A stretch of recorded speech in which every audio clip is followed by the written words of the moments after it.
ሰላም እንዴት ናችሁ? እኔ ደህና ነኝ፣ እግዚአብሔር ይመስገን። እናንተም በያላችሁበት እግዚአብሔር ሰላም ከእናንተ ጋር ይሁን እያልኩኝ ዛሬ በአዲስ ቪዲዮ መጥቻለሁ። እስከ ቪዲዮ የመጨረሻ ተከታተሉኝ፣ በጣም ተማሩበታላችሁ፣ በጣም ይጠቅማችኋል። የትም እንዳትሄዱ። እኔ ወደ ኢትዮጵያ ከመጣሁ አንድ ሳምንት ሊሞላኝ ነው። እዛ በነበርኩበት ሰዓት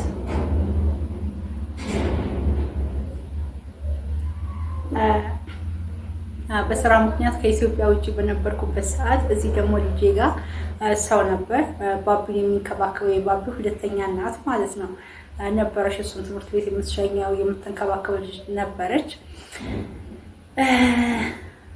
ያው ለእኔ እንደ አክስቴ ናት። እኔ በጣም ነው የምወዳት። አብረን ነው ያደግነው ማለት ይቻላል። ብዙ አመት ነው የምንተዋወቀው። አብረን እንኖር ነበር። ግን በጣም ችግር ተፈጠረ። በጣም ትልቅ ችግር ተፈጥሮ አሁን ላይ እሷ የለችም። ምን እንደተፈጠረ እነግራችኋለሁ። ምናልባት እንደዚህ አይነት ስራ ላይ ያላችሁ ወይ ደግሞ ልትሰሩ ያሰባችሁ ምናምን ሰዎች ስለምትኖሩ ወይ ቤተሰቦቻችሁ ምናምን እየሰራ ያለ ሰው ሊኖር ስለሚችል ራሳችሁን አድኑ። ምን መሰላችሁ? እኔ እዚህ መጥቼ ነበር ከ6 ወር ከ7 ወር በፊትና የኦንላይን ስራ ትሰራ ነበር። የኦንላይን ስራ ፖፖ የሚለውን ሳይት የሚባለውን አፕ ተጠቅማ ገቢ ታገኝ ነበር።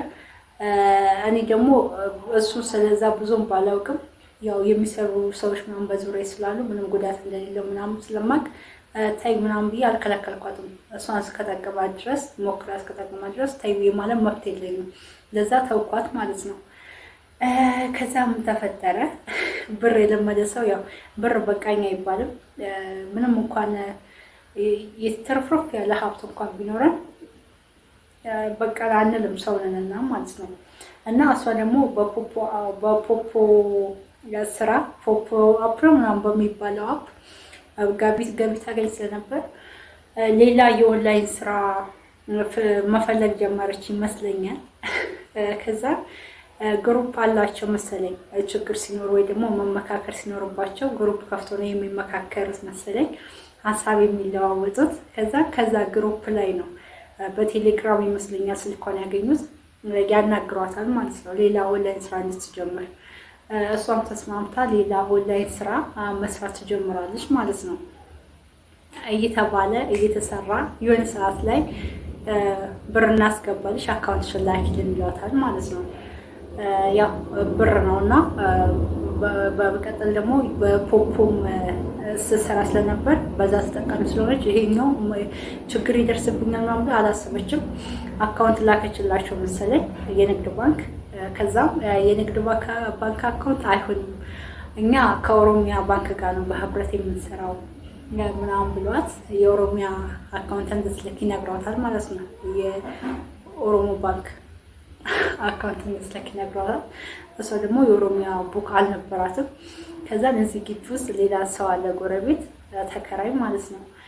ከነሱ ውስጥ አንዱን ታናግረዋለች አካውንት እንዲሰጣት፣ በሱ አካውንት ብር እንዲገባላት እና ብሩን አውጥቶ እሱ እንዲሰጣት ያለውን ነገር ትነግረዋለች። ከልጁ ጋር በጣም ነው የሚቀራረቡት። ፖፖ የሚባለውንማ አብሮ ነው የሚሰሩት። እሷ ልጅ ያስገባቻቸው ምናምን ሌላ ችግር ይመጣል ብለው ስላላሰቡ ልጁም ስትጠይቀው ከአንዳንድ ነው አካውንት ነምበሩን የሰጣት ማለት ነው። አካውንት ነምበሩን ከሱ ላይ ተቀብላ አካውንቱን ለጠየቋት ሰዎች ሼር ታረጋለች ማለት ነው። ከዚህ በኋላ ነው ጨዋታው የሚጀምረው። ከዛ እኔ በጣም እየገረመኝ ስለሆነ ነው የምስቀው። ማለት እኔ በእንደዚህ አይነት ነገር አላዝንም ብዙ ማለት ሰው የተመረ ትልቅ ሆነ ምናምን የሆነ ሳይኮሎጂ ምናምን መርዳት አለብን። ለዛ እኔ ብዙ አላዝንም በእንደዚህ አይነት ነገር፣ ዘና ብዬ ነው የማወራው። ከዛ አካውንቱን ትልክላቸዋለች። አካውንቱን ከላከችላቸው በኋላ የሆነ ኮድ ወደ አካውንቱ ይገባል መሰለኝ። ከዛን አሁን የገባልሽን ኮድ ንገሪኝ ይሏታል ማለት ነው።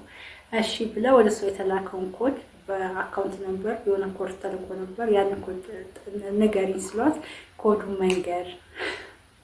ከዛም በኋላ አካውንት ላይ ያለውን ብር ውስድ አካውንት ላይ ያለውን ብር ውስድ አድርገውባት እሷም ብሎክ አድርገው ጠፈት። ሰዎቹ ያው እያየችኝ ነው፣ ግን ምንም ማድረግ አልችልም። ምን ይስቃለሁ፣ ምንም ማድረግ አልችልም። እኔ ገና ፖፕ አፕ ስጀምር አስጠንቅቂያታለሁ።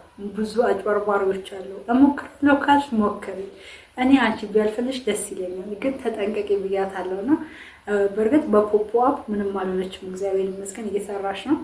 እና የትኛውንም ኦንላይን ስራ እኔ ዘው ብለው ባይገቡበት እኔ በጣም ደስ የሚለኝና እሷ ደግሞ ያው በፖፕ አፕ ውጤታማ ስለሆነች ይሄኛውም እንደዛ መስሏት ሰው መሰለኝ በጣም ፈጠነች፣ እንደኔ ከሆነ ማለት ነው። ከዛ አክስቴ በጣም ይቅርታ ስለሚያው ስቃለሁ፣ እኔ ምንም ማድረግ አልችልም ነው። ከዛ ብሎክ ያደርጓታል ማለት ነው። ብሎክ ካደረጓት በኋላ ከስንት ጊዜ በኋላ እንደሆነ አላውቅም፣ ልጁ አካውንቱን ቼክ ሲያደርግ ምንም ብር የለም፣ ብር ወጥቷል። ከዛን ተደናግጠው ባንክ ቤት ይዟት ይሄዳል ማለት ነው። ልጅቷን መጀመሪያ ቼክ ያደርጋል እሱ ብቻውን፣ አካውንቱ ላይ ምንም ብር የለም። ከዛ እንደዚህ ብሎ መጥቶ ይነግራታል ማለት ነው። እሷ ምንም የወጣ ብር የለም፣ እሷ የምታውቀው ነገር የለም ከሰዎቹ ጋር ምናምን እንደዚህ አይነት ችግር ይፈጠራል ብላ ምንም ግንኙነት የላትም። እንደዚህ አይነት ኬዝ ምናምን ይፈጠራል ብላ ስለማታውቅ አታውቅም። ባንክ ቤት ይዟት ሄድና ቼክ ይደረጋል።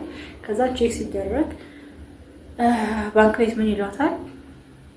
6 ጊዜ 5,000 ብር አውጥተዋል አሏት ማለት ነው። 6 ጊዜ ተመላልሰው 5,000 ብር 30,000 ብር ከአካውንት ላይ ወስደው ጠፍተዋል ማለት ነው። ልጁ እንደሚለው ከሆነ ባንክ ቤት ቼክ ሲደረግ ባለቦኩ ብሩን ያወጣው ሰውዬ ወደ ወለጋ አካባቢ እንደሚገኝ ነው የተነገረው፣ እዛ ላይ ሲታይ ማለት ነው። ግን ወለጋ ተብሎ ይፈለጋል። ቢፈለግስ ምን ይደረጋል? እነሱ ተደራጅተው ነው የሚሰሩት። ከዛ በኋላ ልጅቷ ተደናገጠች ምናምን። ይሄ ሁሉ ሲፈጠሩ እዛ ነበርኩ፣ ኢትዮጵያ አልመጣም። እንግዲህ አስቡ። ከዛን ያው ተደናገጡ ሁለቱ ምናምን። ይሄ ሁሉ ብር ጠፍቶ እሱም ዝም ማለት አልቻለም። ብሬን አምጪ ይላታል። እሷም ትንሽ ታገሰኝ እሰጥሃለሁ ትለዋለች መሰለኝ። እየተባለ ጊዜ ቀን እየተቆጠረ ሳምንት፣ ወር ሆነው መሰለኝ። ወር ሆኖታል ነው ያሉኝ ሲነግሩን። ከዛ በኋላ እኔ መጣሁ ማለት ነው። እኔ መጥቼ ምንም የሰማሁት ነገር የለም። ግቢው ሰላም የጠበቀኝ፣ ሁሉም እንዳሉ ነው ያገኘኋቸው። ሰላም ተባብለ ምናምን እንደዛ እንደ በፊቱ ነው የመሰለኝ። ከዛ በኋላ አደርን 3 ቀን ምናምን 4 ቀን አደርኩኝና የሆነ ቀን ምን ተፈጠረ? አክስቴ ገበያ ሄጄ ጎመን ገዝቼ እመጣለሁ ብላኝ ትወጣለች ማለት ነው። እኔ እሺ ብዬ ጎመን ገዝታ የምትመጣ መስሎኝ ምን ቀን መስላችሁ ይሄ የሆነው? ሮብ ዕለት መሰለኝ። ሮብ ዕለት ስለዛ ሮብ ዕለት ወይ ማክሰኞ ዕለት ማታ ጎመን ገዝቼ እመጣለሁ ለአራት ጎመን እንጠብሳለን ምናምን ስለኝ፣ እሺ በቃ እኔም ባቢዬን ይዤ እመጣለሁ ምናምን ብያት፣ ባቢ ያኔ 11 ሰዓት ነበር የሚወጣው። እኔ ለ11 5 ጉዳይ ምናምን ወጣው። እኔ ስወጣ እሷ ልብሷን እየቀየረች ነበር። እኔ የማውቀው እሱ ገበያ ለመሄድ ምናምን እንደወጣች ነው።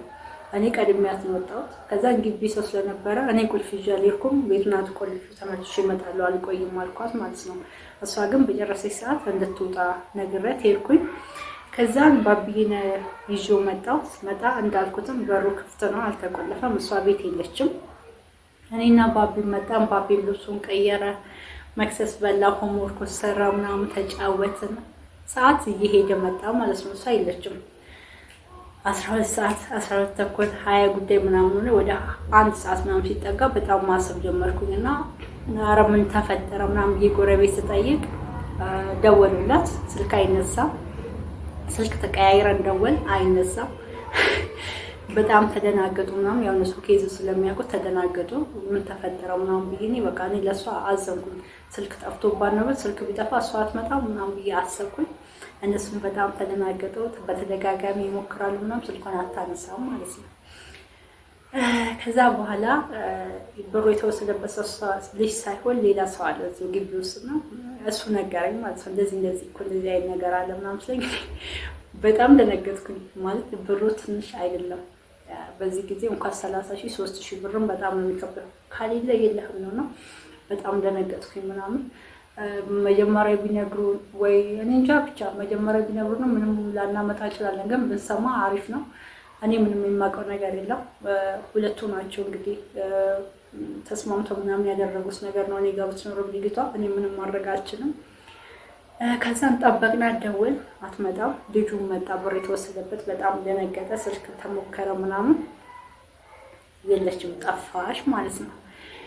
ከዛ በኋላ እኔ በቃ በጣም ግራ ገባኝ ምናምን እንደማለት ምናምን በጣም ይጨንቃል። ልጁ በጣም ነው የሚያሳዝነው ምናምን በጣም ብዙ ፕሮግራም ምናምን ነበረው። ብሩ ሰስቶን ያስቀምጠው ብዙ ነገር ሊያደርግበት ፈልጎ ግን ብሩ ቢቀመጥ ምናልባት የሆነ ቀን ለችግር ይሆነኝ ምናምን ብሎ እንዳስቀመጠ ምናምን ሲያወራው በጣም ያሳዝነኝ።